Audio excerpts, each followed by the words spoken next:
Want to welcome to the program now this morning. We've got Huntley on the line with us here. How are you this morning? Brother, I'm on top of the world, man. I'm on cloud nine. Feel so blessed. Very, very grateful. Yeah, that's got to be the case. And it's been such a ride for you. And it just came to I would assume a pinnacle when you were announced the winner on Tuesday night. But it's still got to be on cloud nine. Yeah, I'm definitely it's really weird. The hotel's all cleared out of the voice, cast and all the workers, and I'm the last one here at the hotel getting ready for that SoFi Stadium gig this weekend.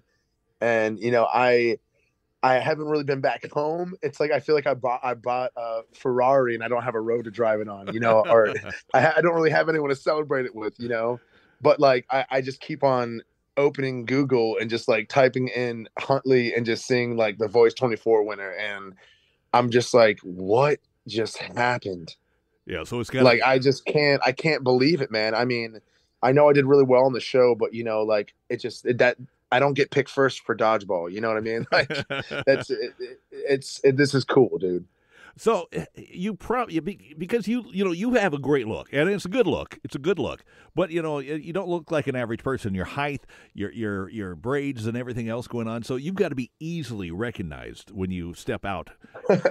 Yeah, I mean, it's been kind of insane. I mean, even from my plane ride to get back here for the lives, from the moment I got to the gate, it started from there. There was like 10 people that were like, "Oh my gosh, you're the guy from The Voice." And then I got to Charlotte and I was walking through there and people were all stopping me and just saying how, they were all inspired by my story. And it's just like, wow, like, I always, I always feel like sometimes it's corny. We're like, I want to inspire people.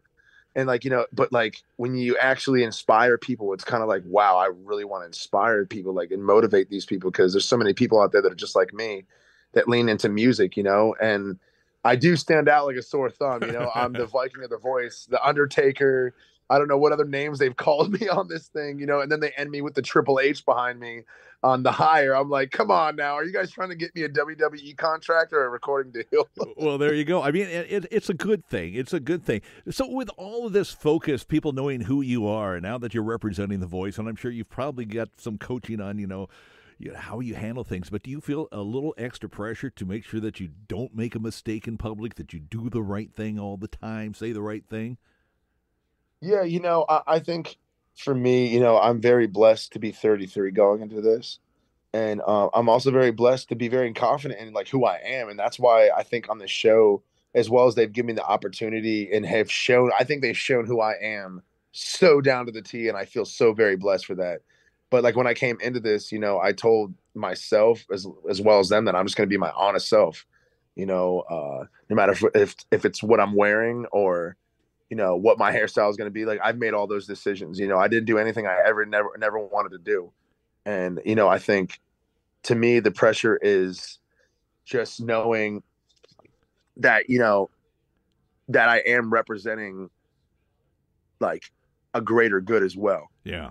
So, But I think my heart kind of I mean, my heart kind of is already there. So, I mean, I don't really feel like, I got to watch out what I do or say or anything. well, that's good. That's a good thing. That you can continue being yourself, but yourself is a good thing. So you've already got a gig this weekend, and which game is it we're going to see you at? Is it a halftime or a The pregame? Chargers and Bills. Yeah, the Chargers and Bills game at SoFi Stadium. All right. Are you nervous about that? I mean, now you're out. You've done the TV thing, but now you're out in a totally different environment. Yeah, you know what? Like I said, I really love that crowd. I'm a football player at heart, so when I hear that crowd for the stage, it was like, "Let's go!" And I know everyone's in Nile. He's like, "You say let's go all the time," and I'm like, "Well, I'm a Tampa Bay Buccaneer fan, baby. I mean, LFG, Tom Brady, baby. Like, it's I think that I have a football mentality even when I came into this, and like that's the kind of passion that I put in those performances. So when I go to SoFi Stadium, dude, like let's Oh, that's go! gonna be Like so I'm much so fun. pumped for this. That's gonna be so much fun to watch you that.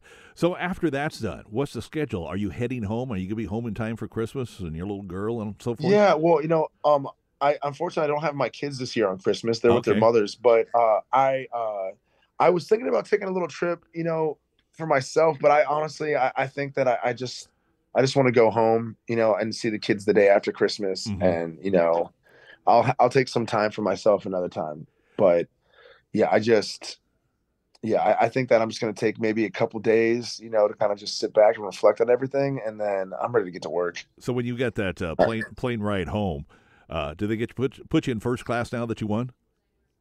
I hope so. If not, I'm upgrading myself to first class. Okay.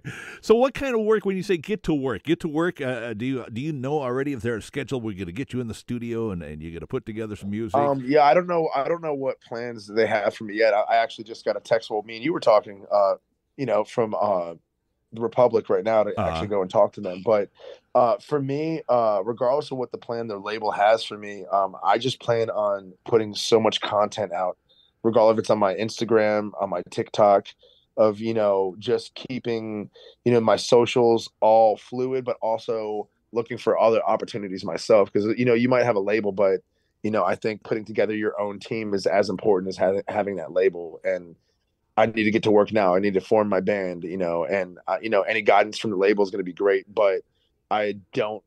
I'm not going to lean on them at all. Like I can't. I don't have time for that. So you want to be out with a band, not just be a solo performer, then picking up musicians when you come into a city or something. And what? Yeah, I mean, yeah, I mean, there's a lot of great guys that can do that, and I mean, I've never been at the level where I can afford to pay people just to fly out or do stuff like that to meet me there. But now let's see what the industry. It would be cool if I was able to keep it all Virginia guys. That would be cool.